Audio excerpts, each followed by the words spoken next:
Everybody, this is Joe Dominguez, President and CEO of Constellation Energy. It's really, really great to have you here. We've got the world watching online and streaming from here.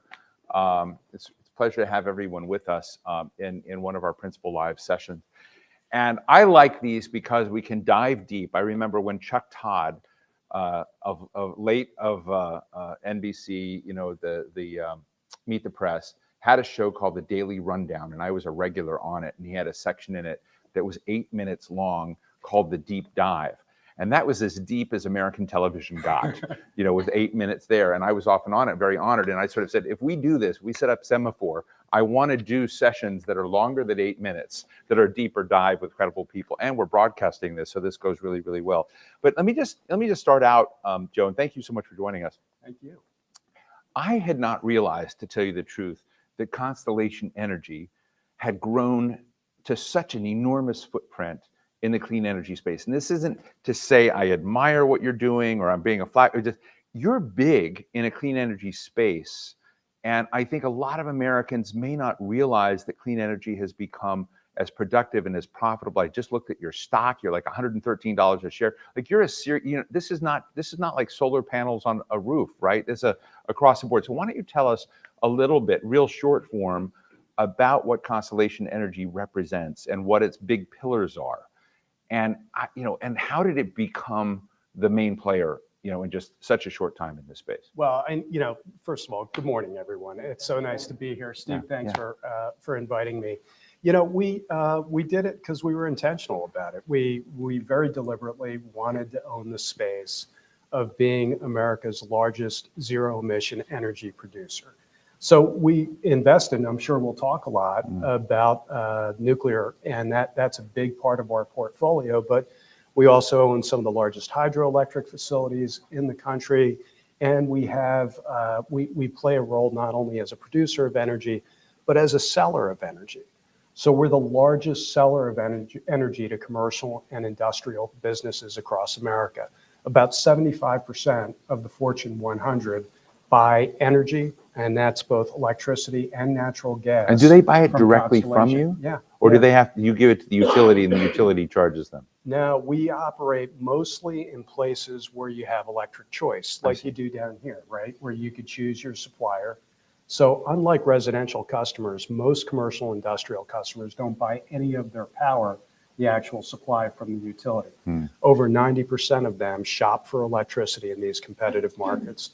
And in those places, we have the largest share of customers. We actually sell more energy than we produce, which is kind of notable because we're the third largest aggregate energy producer in America. And in terms of zero emission energy, we have a dominant share, probably as big as numbers 2 and 3 combined in the country.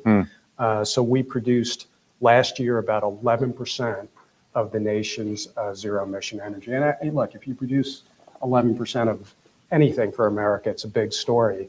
If you produce what I think is the most important commodity in the energy space, a zero emission megawatt that is also highly reliable, I think that's a pretty big deal. And that's what we're doing. So let me ask you, I don't know if I'm going to get this right, and you're so much of more of a wonk in the energy space than I am, but one of the things, I remember a friend of mine, Alex Lasky, was head of a company called O-Power. And so when you went to basically you went to utilities, and this is not what you do, but utilities, and you would educate, energy consumers about how their neighbors compared to what they were doing.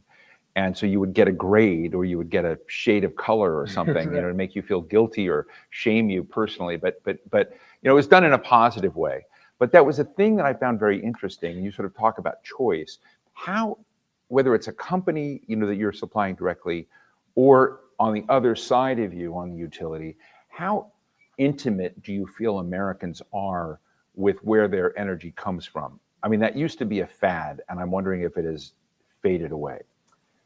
I think it's a tale of two cities, right? With residential customers, I think with the advent of technology that allowed you to kind of see into your utility bill, those things. And by the way, I don't know, I'd love to see somebody raise their hand if they were actually the lowest user of energy. I think. Or lowest? Or no, I'm always like. No, I'm the highest. I focus on it, and I always score. No, I always get a frown. I never get a smile.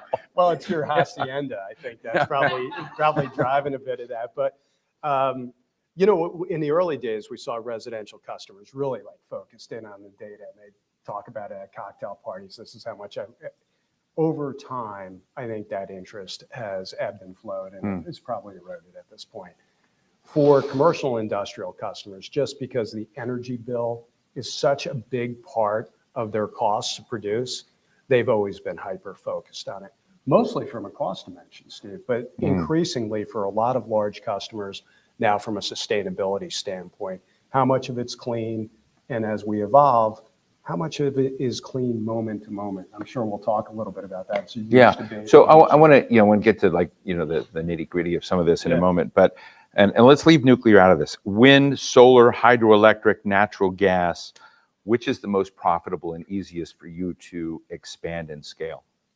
Well, I think because of the Inflation Reduction Act, that certainly tipped the scales in favor of anything that's zero emitting. So that's more than closed the gap between those technologies and natural gas. And over and over again, what you see is people will opt to build renewables in favor of conventional generation because of the tax credits that have been now provided. And oftentimes at the state level, state subsidies as well. So if you combine and the state stimulus for renewables, it overcomes. Is there enough subsidy money in the IRA to achieve a real transition in America? Yeah, but I mean, look. We talk about big numbers, but I know big numbers disappear over time. But I'm just, as we talk about it, I hear so many people. I just got back from Europe where IRA was a discussion over there too. And some are building facilities over here now to take advantage of credits in the United States. So you just wonder when the bucket's going to run out of funds. Look, I think that's a really good question. There is no question. I've been in the business for 25 years. The IRA is the most fundamentally impactful piece of energy legislation we've ever had. And it will drive not only renewable growth, it's driven a growth in the resurgence and interest in nuclear, not only existing nuclear plants, but a new generation of nuclear plants that are vitally important for the country to build, and sequestration technologies for fossil fuels and other things. So it's far bigger than renewables, and it actually will be the. Well, I mean, Senator Manchin, as primary architect, defines it and calls it an energy security bill, not a clean energy bill. Thank you very much. The White House calls it a clean energy bill and forgets that whole energy security part, as best I can tell. And if you're from the White House, you can argue with me here in a minute. But I mean, so you're basically looking at all of the above in that. It's big, but I think your question is it transformational? And I think that's subjective, right? It's a big step, but at the end of the day, is it going to drive America to a net zero economy? No way. I mean, it's in the broader scheme of things, the work we need to do to transition the economy, the dimensionality of that is so large that no one instrument like the IRA is going to get there in one chunk. And I think the real question for policymakers over time is whether or not we're going to be able to continually go to the American taxpayer for credits to effectively continue to subsidize this transition, or are we going to eventually migrate to a carbon taxation policy with global tariffs to prevent countries with dirtier energy infrastructure from using that to gain access to our markets and stuff like that. I think in the fullness of time, that's going to get tested. And I think we're going to have to reconsider, both from a national deficit perspective, as well as from an energy transition perspective, the use of market mechanisms like a carbon tax. But look, I'm probably in a room of people that know a lot more about the politics of Washington than I do by large measure. And we're still far away from that.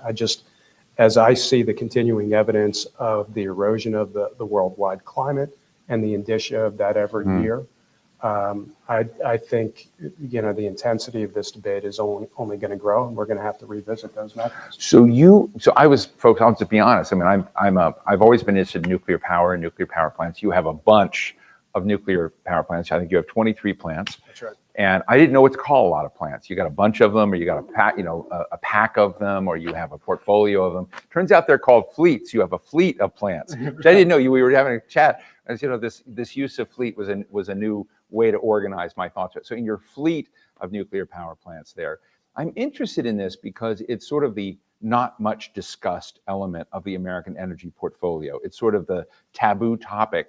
But if you're going to achieve, climate targets, there's almost no mathematical way to get there without, nuclear, as best I can tell. And I've sat down and looked at the math. I've talked to John Kerry. I've talked to Ernie Moniz and others. And so nuclear is a very big. So you're a big player in that. What's the state of play in nuclear in terms of its role in the clean energy space today? What are the big opportunities in the nuclear area that we may not be aware of? Yeah, I think there are probably a couple that warrant discussion. One is the relicensing of the existing fleet. Remember the machines that we built. Fleet. Yep. Yeah. I'm actually calling them clean energy centers today. So if I slip into that, you'll know what I mean. But we're thinking about using the nuclear plants as kind of a hub for the development of hydrogen and other related products where we can bring people behind the fence line and make this stuff. So if I say clean energy center, I'm talking about a nuclear plant. But here are the two kind of big issues that are going on. How long could we continue to operate the existing machines? The industry has invested heavily in them. They are very different than the fossil machines where you build them and you could harvest them for a period of time. Because of the intense regulatory requirement, we are constantly evolving the capabilities of the machine and literally for our fleet pouring $1 billion a year into making sure it continues to be state of the art. We could run these machines through 2065 quite easily. So the reason that's important is simply relicensing the existing fleet for an incremental 20 years will produce the equivalent amount of energy as all of the hydro, all of the wind, all of the solar that has been built in the last 40 to 50 years. So we're talking about a massive amount of clean energy and clean energy that runs very predictably, which is important for the maintenance of our grid. So getting relicensing right now, I'm so pleased to see the chair of the NRC and so many others here. There's essentially unanimity on this notion of continuing the operation safely of these fleets. But there are regulatory things that we need to do to make that happen. There are fuel things we need to do to make that happen. The second major thing that has gone on is a discussion about new nuclear. And I think in the world of energy, I think we always ask. Is that like Bill Gates? Yeah, Bill Gates. I mean, breakthrough. A lot of the kind of the. For those of you who know, West Bill Coast- Gates has invested heavily in a sort of next generation nuclear technology, mini reactors. I think it's called Breakthrough Energy, right? So, Yeah, and he has funded a company called TerraPower, which has a very interesting new reactor design. But in this stuff, folks, look, we always talk in energy around two questions. Can we do something and will we do something? In the case of technologies like sucking the CO2 out of the tailpipe of an existing fossil fuel plant, there's really a big question about can we do it? And then we'll decide if we can technically do it, and then will we do it economically? In the case of nuclear, there's no can about this. All of the technologies that we're talking about, new nuclear, have been effectively around for decades, and we've obviously already built a massive fleet across the US. So there's no question about the can part. We can. The real question is, will we do it? And pardon the frustration that probably is evident in my voice. Sometimes we have. If this is what you're frustrated and sound like, we could work together. my team would probably argue that there are levels of this that I won't reveal this morning. But look, we can't have two sets of playbooks here about technology. The next generation of new nuclear will be over budget and not on schedule. Guess what? The terrestrial wind farms that we built were way over budget and not on schedule. The first thing I did in the energy business was oversee the construction of new combined cycle gas-fired power plants. We're multiple times what the budget was off schedule. the solar facilities we built, and now the offshore wind facilities. There's a whole big discussion in the Northeast among the states that have been doing this. They're all way over schedule. They're way over budget. They're renegotiating the deals. But only in the case of nuclear do we say, we're not going to do that unless it's on time and absolutely on budget. And there's a million articles in newspapers when either of those two things don't happen to occur. This nation could build the next generation. We need a commitment to build the first few till we could get to nth of a scale efficiency. And if we do that, nuclear will fill the gap that we need to power the grid. No question about it. We could plop it down anywhere. Doesn't use a lot of land mass. It's available technology in places where renewables are going to be difficult to meet, and in places where, frankly, we have a lot of renewables, but we have huge seasonality problems or day to night problems in terms of having the power. We can do this. Will we do it? Right. Not sure. Well, I want to continue on the nuclear front, but I want to ask you something you just talked about real-time provision of this. And I think that the area that I find interesting, and I interviewed Governor Wes Moore of Maryland recently, fascinating conversation. And this guy is into energy. He's a way big into energy wonk. He's into grids. He's into this, much more than I am. And in it, the big dimension has been, and we had a discussion yesterday with John Stankey, the CEO of AT&T, and he says, where we're failing down is our energy infrastructure, our grids, he says we're living off old technology and we're not creating climate and weather resilience nor real-time provision. He says we can all look at what's happening in the telecom space, but the absence of innovation in this sort of energy infrastructure space is holding us all back. Yesterday he said it here in this hall. So I'm interested in that dimension to it, which is not your responsibility, I don't think. But as you talk about reaching industry or reaching consumers or reaching the people that are doing this in an immediate way, because we're worried about storage, we're interested in how power travels. What does the infrastructure part of this look like? Well, look, part of it is severe and new engineering challenges that we will face as we try to transition the entirety of a grid to resources that are intermittent. If that's the goal, if the goal here is we're going to want to power everything on intermittent resources, we have a level of technology challenge that is going to be different. And intermittent resources means the sun, hydro, right. I think even hydro fits into this category. In the summer, we have a big hydro facility, biggest facility east of the Mississippi. In the summer, we get 25% of the output as we would get in the rainier season of the spring and fall. In the case of wind, we have massive overproduction of wind energy in the Midwest during the fall and the spring when our customers aren't using a lot of power. And we have massive So it's just wasted. Well, what it ends up being, right, is to avoid wasting it, we've got to build transmission lines across the country to move the power. But if everybody built the same resource that was oversupplying in the spring and the fall, there's no place to put the transmission line. And frankly, folks don't want transmission lines. So I think the bigger question to us, if we want these infrastructure problems to kind of go away, is let's be real here, right? We're in the anything, anywhere, anytime business. Anything you want to plug into the grid, anywhere you want to plug it in, anytime you want to run it, that's our fundamental promise to American families and businesses. We're going to provide the power. And we want to do that with transportation, electrify that sector. Electric home heating is now taking over gas-fired heating, even in places like Pennsylvania, where I live, where historically you wouldn't have bought a heat pump.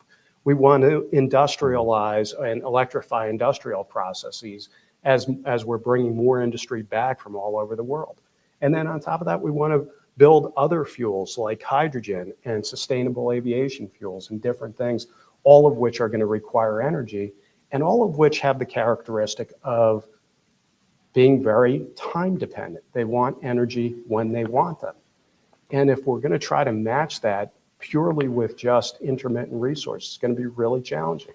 We're going to have to build enormous amounts of storage, far beyond the economic rationale for it, lots of transmission. So how we define it is important.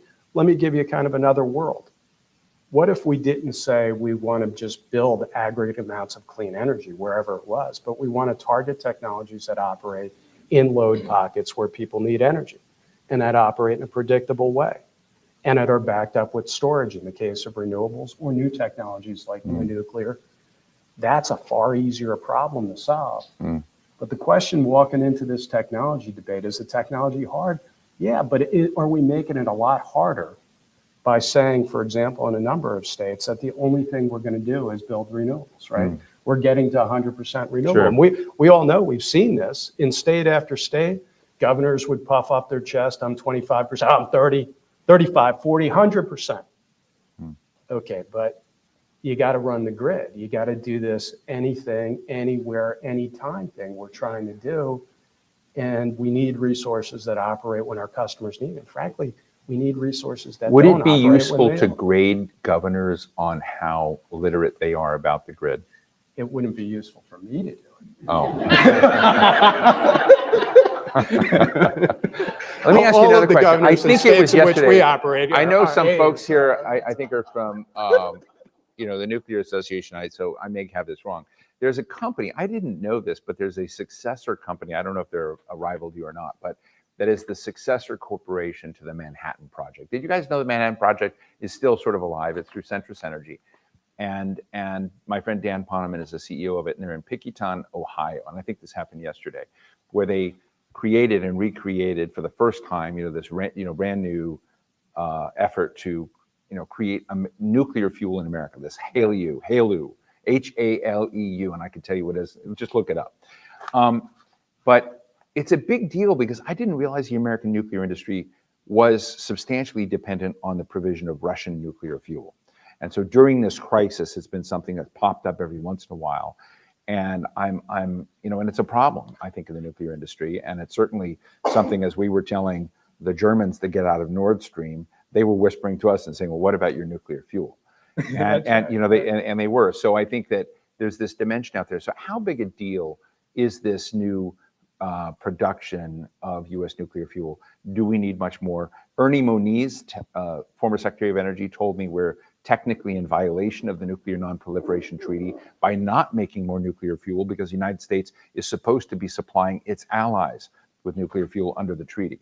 So I'm interested in where that is. Yeah, again, it's a can or will thing. We can do this. We did do this for many years. We met all the proliferation requirements for the country.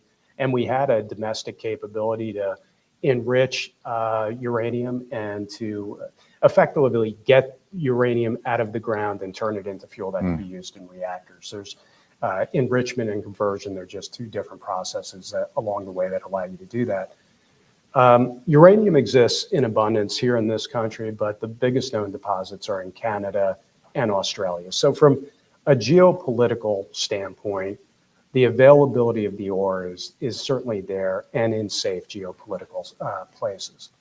The question is the refining to get it to nuclear fuel for a reactor.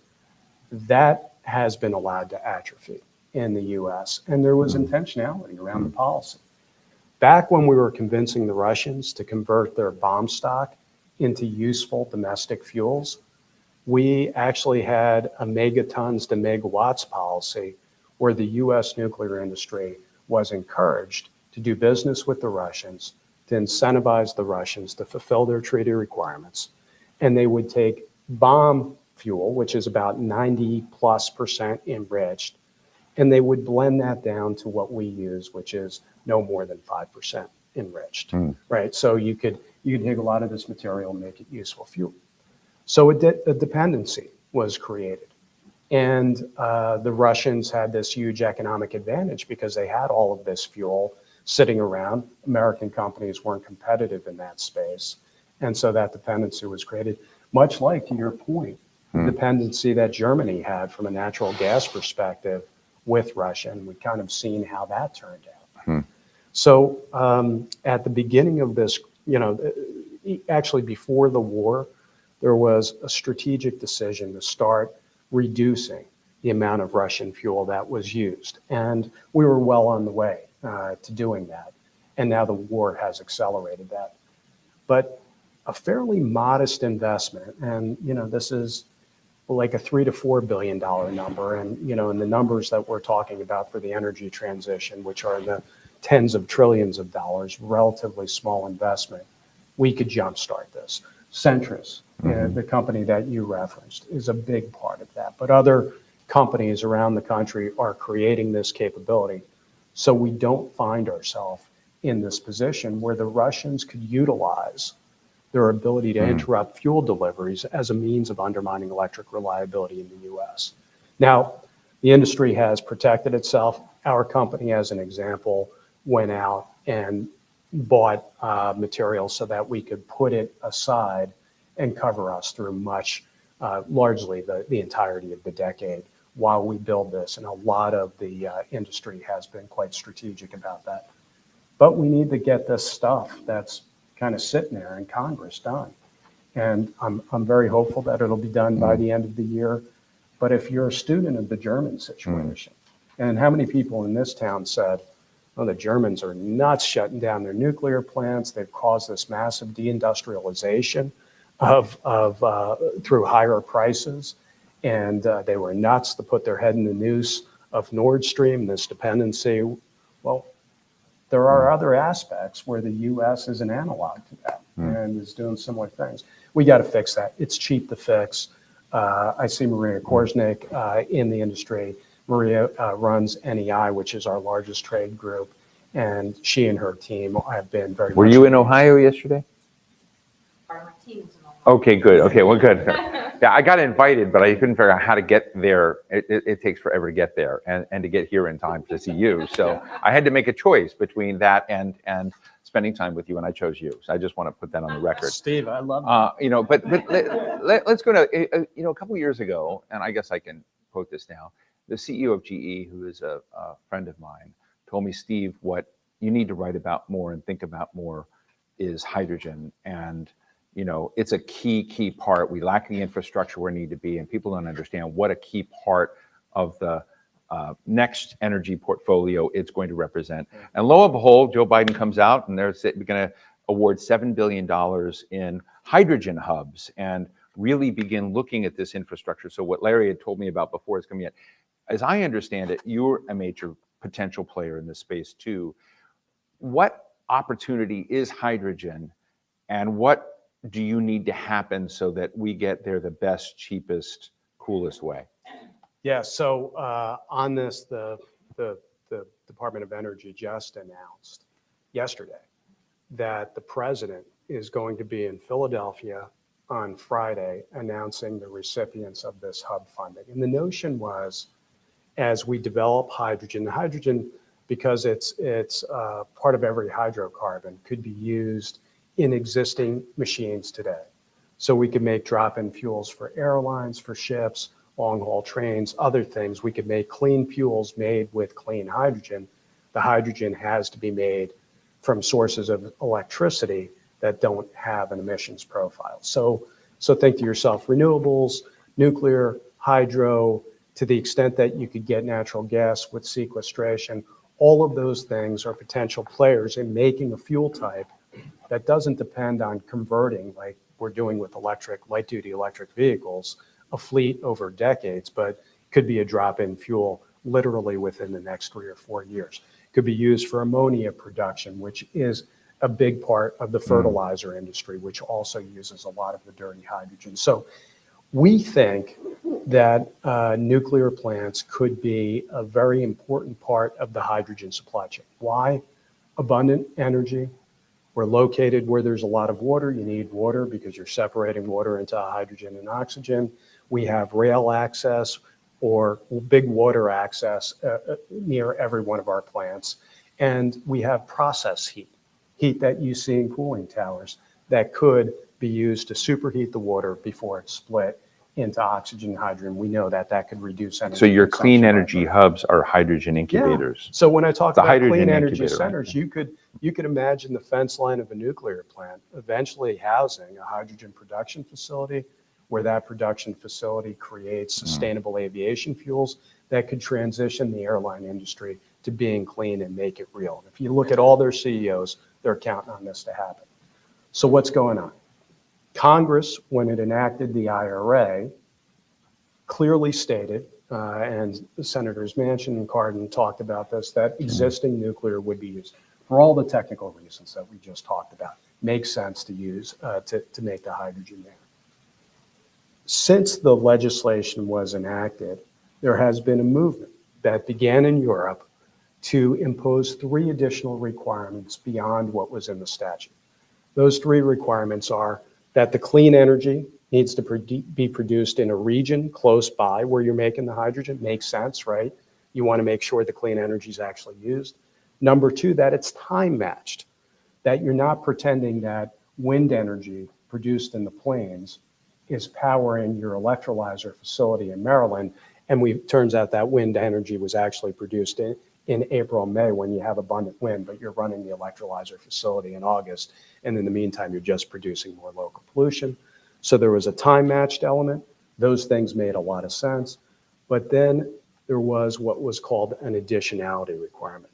We're going to exclude everything that's an existing piece of clean energy and only allow new forms of clean energy or newly developed clean energy to operate.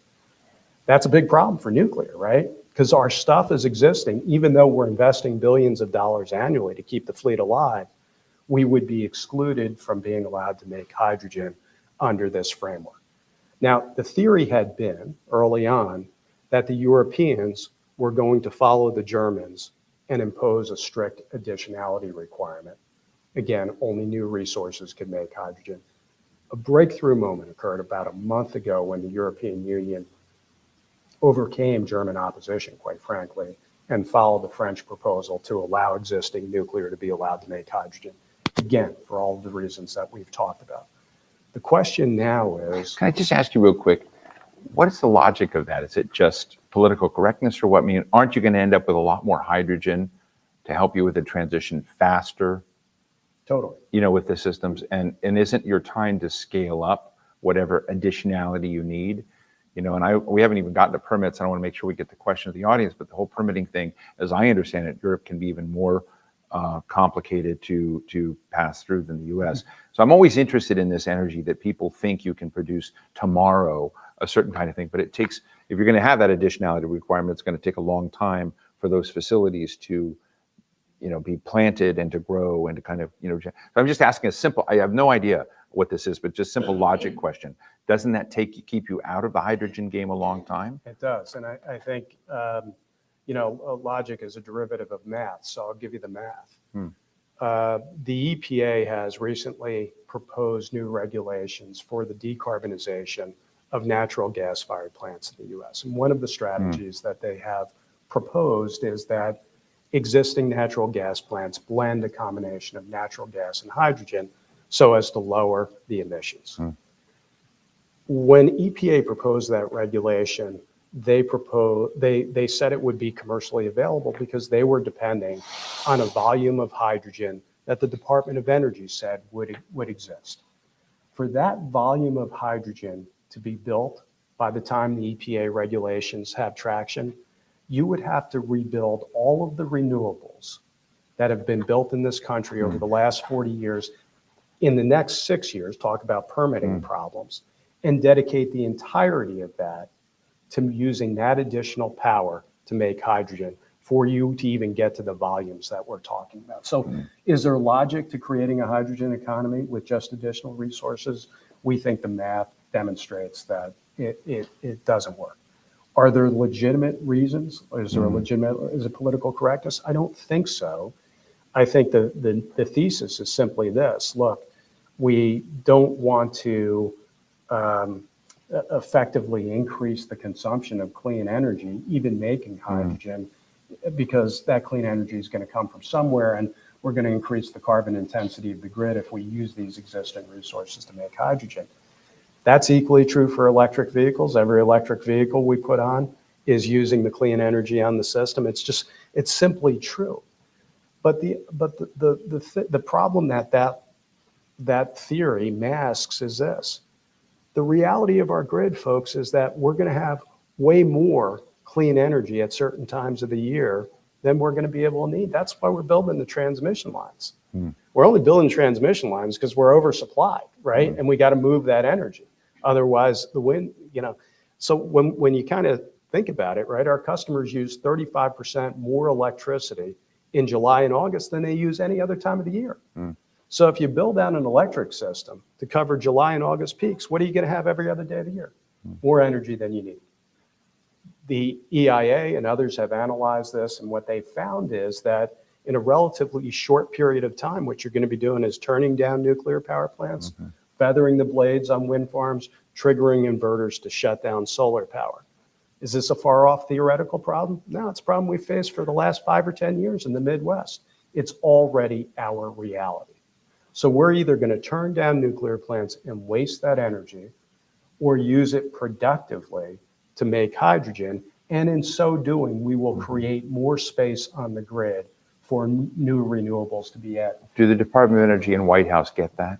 I think they do, but I don't know. I mean, honestly, Are you going to find out on Friday? Will that be part of the package, or is that a definitional element that will come later? One would have to presume that if an existing nuclear facility is selected as a hydrogen hub this week, that the left hand and the right hand are talking, and that must follow that the Treasury rules will allow existing nuclear to be used. I'm not sure that logic is always the right logic, right? That the left and the right hand, but that's what we're hoping for. So look, we think this is a signpost, whether we're a recipient or somebody else is a recipient. That's an existing nuclear facility. We hope that's a signpost. Look, I'm on pins and needles today. Will be for the next couple of days until the announcement is. We've poured tens of millions of dollars into being prepared to be a hub.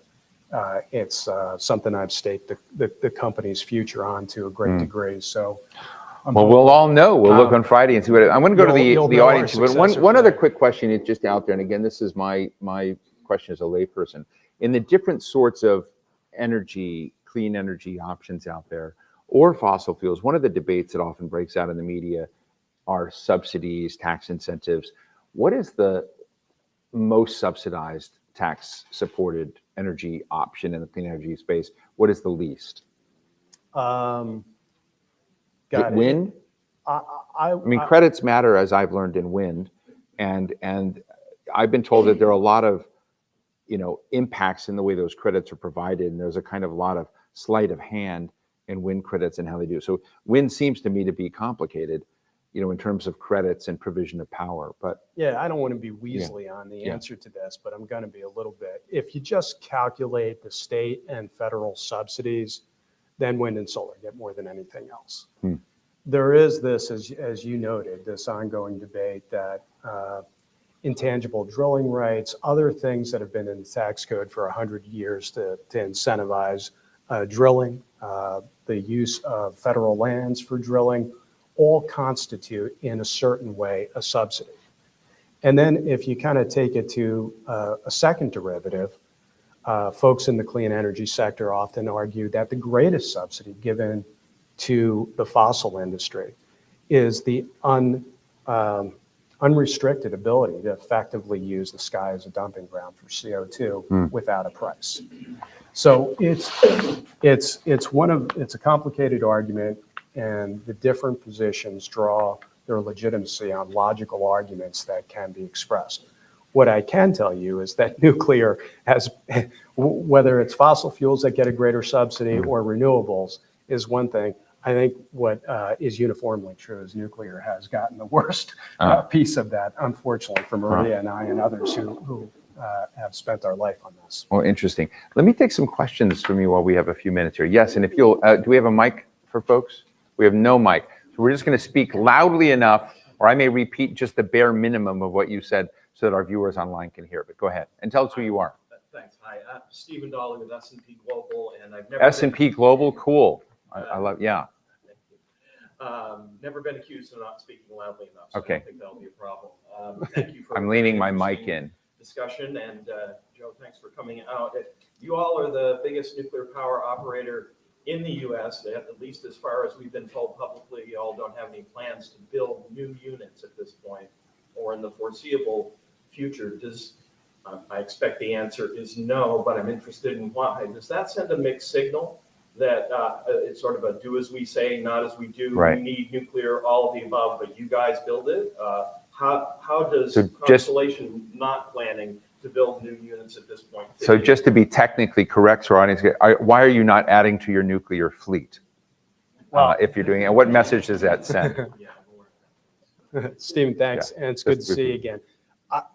I think we are adding to our fleet. What we are doing is increasing the output of our existing machines, and that's the investment plan for right now.